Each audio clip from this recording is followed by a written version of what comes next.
नमस्कार दोस्तों, मैं डॉक्टर सुप्रिय दत्ता। आप सभी का फिर से एक बार बहुत बहुत स्वागत है मेरा इस यूट्यूब चैनल होम्योपैथ टिप्स पे।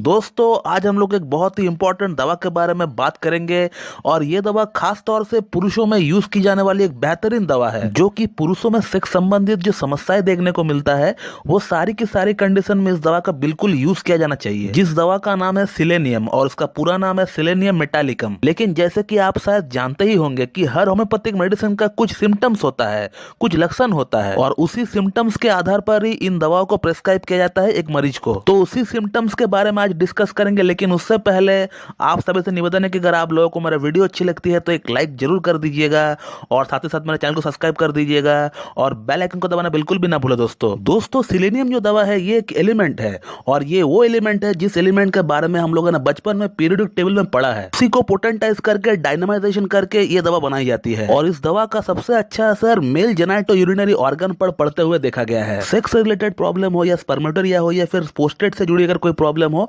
इस तरह की केसेस में इसका बहुत अच्छा रिजल्ट देखा गया है। दोस्तों सबसे पहले बात करते हैं इसका मेंटल सिम्टम के बारे में। दोस्तों इसका जो पेशेंट रहता है उसको बहुत ज्यादा सेक्सुअल डिजायर रहता है, माइंड में हमेशा लैसिवियस थॉट्स चलता रहता है, हमेशा माइंड में सेक्स से भरी थॉट्स चलता रहता है। जब भी किसी औरत को देखता है, जब भी किसी औरत से बात करता है तो उसका माइंड में इस तरह की सोच घूमने लगता है और सोचते सोचते ही उसका सेमिनल इमिशन होने लगता है या प्रोस्टेटिक फ्लूइड और धात निकलने लगता है। और इसी के साथ अगर किसी पुरुष में अगर कोई डिजीज लंबा समय तक उस व्यक्ति के शरीर में रहने का कारण या डिजीज ठीक हो जाने का बाद भी जो शारीरिक दुर्बलता होती है उसको भी ये ठीक करता है। और अब बात करते हैं इसका हेड के बारे में।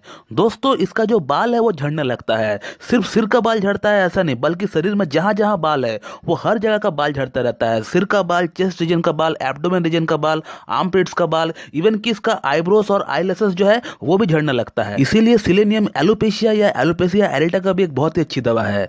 इसके अलावा इसका पेशेंट जब भी धूप में काम करता है तो इनको फटीग आने लगता है विद सीवियर हेडेक, और ये हेडेक लेफ्ट आई का जस्ट ऊपर यानी इस पर्टिकुलर एरिया में इसको बहुत ज्यादा हेडेक होता है। इसके अलावा इसको तीखा स्वाद या तीखा गंध बिल्कुल पसंद नहीं होता है और चाय पीने से इसका हेडेक बढ़ जाता है। यह भी सिलेनियम का एक बहुत ही खास सिम्टम है। दोस्तों इसका और एक खास सिम्टम यह है कि इसका पेशेंट को रेस्ट करने का बाद भी आराम नहीं मिलता है।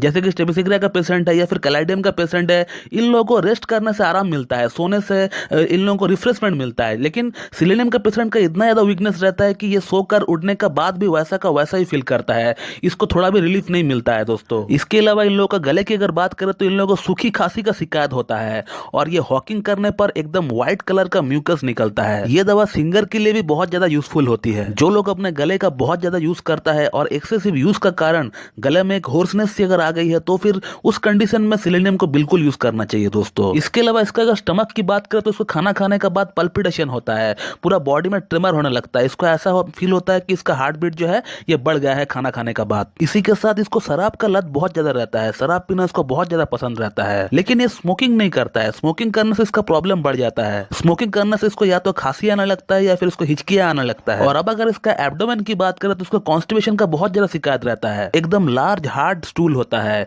इतना हार्ड स्टूल होता है कि पेशेंट को कई बार मैकेनिकली उसे अपना उंगली से निकालना पड़ता है। अब इसका अगर यूरिनरी सिम्टम्स की अगर बात करें तो इसका पेशेंट जब भी स्टूल पास आउट करना या फिर टॉयलेट करने के लिए जाता है और टॉयलेट या स्टूल पास आउट करने का बाद जब वो चलना शुरू करता है तब उसका यूरिन ड्रिबलिंग होता है और अंडरवेयर में ड्रॉप बाय ड्रॉप इनवॉलंटरीली गिरने लगता है और ये उसे पता तक नहीं चलता है। और इसका अगर मेल जेनिटलिया की अगर बात करें तो जिस तरह से टॉयलेट या मोशन करने के बाद इसका यूरिन ड्रिबलिंग होता है, ठीक उसी तरह से लैट्रिन करते समय या टॉयलेट करते समय इसका सेमिनल इमिशन भी होने लगता है। प्रोस्टेटिक फ्लूइड अपने आप ही बहता रहता है इसका और ये सेक्सुअल एक्सेस और एक्सेसिव मास्टरबेशन के कारण ही होता है। जो लोग बहुत कम उम्र से हैंड प्रैक्टिस या मास्टरबेशन करना स्टार्ट किए हैं उन लोगों में ये अक्सर देखने को मिलता है। इसके अलावा सेक्स करने के बाद इसे बहुत ज्यादा पेन होता है अपना पीनस में और वीकनेस तो बहुत ज्यादा आने लगता है इनको, एक तरह का एक सीवियर फटीग आने लगता है इन लोगों को। और इसका अगर नींद की बात करें तो यहाँ भी एक सिलेनियम का पिकुलियर सिम्टम आपको देखने को मिलेगा। दोस्तों इसका पेशेंट रात को जब सोने जाता है तब उसको नींद में हर भूला हुआ चीज उसे याद आता है।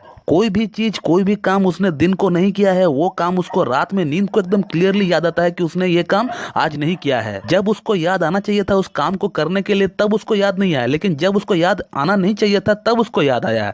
ये एक बहुत ही पिकुलियर सिम्टम होता है दोस्तों सिलेनियम का। ये सिलेनियम का एक PQRS सिम्टम कहा जाता है। PQRS का फुल फॉर्म होता है पिकुलियर क्वेर रेयर सिम्टम, यानी एक ऐसा सिम्टम जो कि पूरी मेट्रिया में कुछ ही दवाओं में पाया जाता है या दूसरा किसी भी दवा में ये सिम्टम है ही नहीं। इसी को PQRS कहा गया क्या है दोस्तों। और अब मैं आप लोगों को सिलेनियम पेशेंट का एक ओवरऑल लुक बता देता हूँ कि सिलेनियम का पेशेंट दिखता कैसा है, ताकि हमारे जो यंग ब्रदर्स है जो अभी अभी प्रैक्टिस करना स्टार्ट किए हैं या जो स्टार्ट करने वाले हैं इन फ्यूचर, उन लोगों को केस टेकिंग के दौरान सुविधा हो। तो सिलेनियम पेशेंट का फेस एकदम ऑयली होता है और ये 20-22 साल का लड़का एकदम 40 साल का आदमी दिखने लगता है। अंदर से बहुत ज्यादा टाइटनेस रहता है उसका अंदर, देखकर ऐसा लगता है कि जस्ट अभी अभी उसको छुट्टी मिला है अस्पताल से घर जाने के लिए। और एक दुबला पतला फिगर होता है और हाथ पैर तो उससे भी ज्यादा पतला होता है, जैसे कि विटामिन डी का डिफिशियंसी हो गया हो। और इसके अलावा ये कान में कम सुनता है और हकलाता है और सुनने समझने की पावर इसमें बिल्कुल नहीं रहता है। यहाँ तक अपना प्रॉब्लम को डॉक्टर को बताने के लिए भी इसको अपने दिमाग पर बहुत ज्यादा जोर लगाना पड़ता है। तो इससे आप एक आइडिया जरूर लगा सकते हैं। और उसके बाद आप सिम्टम्स लीजिए और उस सिम्टम्स को आप रूब्रिक में जरूर कन्वर्ट करें। जो भी रेपर्टरी आप फॉलो करते हैं आप फॉलो करें और उसके बाद ही आप जो है प्रिस्क्रिप्शन बनाइए दोस्तों। और अब अगर इसका मोडालिटीज की अगर बात करें तो धूप की गर्मी से, सेक्सुअल इंटरकोर्स से, सेमेनल फ्लूइड की लॉस से और एक्सट्रीमिटीज से इसका प्रॉब्लम बढ़ जाता है, चाहे वो मेंटल हो या फिर फिजिकल हो। और कोल्ड ड्रिंक पीने से, कोल्ड वाटर पीने से और ठंडी जगह जाने से इनका प्रॉब्लम में कमी आता है। तो दोस्तों अगर आप में इस तरह का सिम्टम्स अपना ऊपर होता हुआ दिख रहा है तो फिर दोस्तों आप जो है सिलेनियम 200 का 1 या फिर 2 डोज आप बिल्कुल ले सकते हैं। और फिर आप कुछ दिन वेट कीजिए, दवा को अपना काम करने दीजिए। अगर आपका दवा सही है तो आप में बिल्कुल इंप्रूवमेंट देखने को मिलेगा दोस्तों। और अगर इनकेस अगर आपको रिजल्ट नहीं मिलता है तो फिर घबराने का कोई जरूरत नहीं है।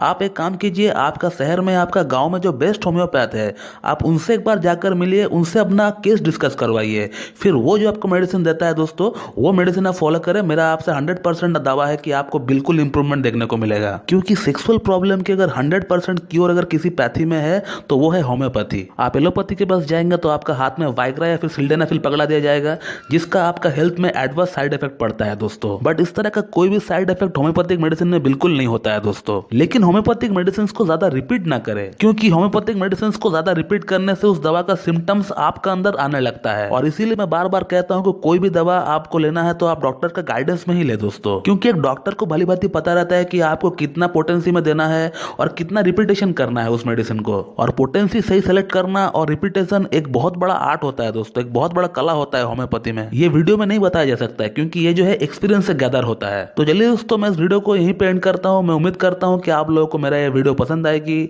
और मेरा वीडियो जो है आप लोगों के लिए लाभकारी साबित होगी। और इसी तरह मुझसे जुड़े रहने के लिए मेरा यूट्यूब चैनल होम्योकेयर टिप्स को लाइक करें, शेयर कर, सब्सक्राइब करें और बेल आइकन को दबाना बिल्कुल भी ना भूलें दोस्तों। और अगर इस टॉपिक से रिलेटेड आपको मुझसे और कोई जानकारी चाहिए तो फिर आप मुझसे भी कॉन्टैक्ट कर सकते हो।